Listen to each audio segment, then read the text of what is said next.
Hey guys, these are some of the experiments that I have been performing for week 4, movement and forces. Um, yeah, it's quite interesting. I sort of knew what was going to happen with a lot of it, but by the time I got to the last sort of experiment for the paper drop, um, yeah, I wasn't expecting to happen what happened. So I'll just go through it quickly.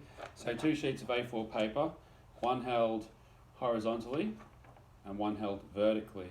Now, I knew that there'd be wind resistance coming up under this horizontal sheet of paper, and there would be less wind resistance for the vertical piece. So I figured that the vertical would drop faster. Now let's just see what happens. As it does, the vertical just chops through that air, and the horizontal sort of floats down. So for the second one, it was an uncrumpled sheet of paper, which we have here, and a crumpled piece of paper. Now, for this one as well, I figured because not so much that there was more weight, because there would be less wind resistance on the crumpled piece of paper, that it would drop faster. So I had a go, and I was correct in my thinking. The next experiment I did was the A4 sheet of paper and the book. For this one as well, I figured that the paper, obviously being lighter than the book, would float down. So let's have a go.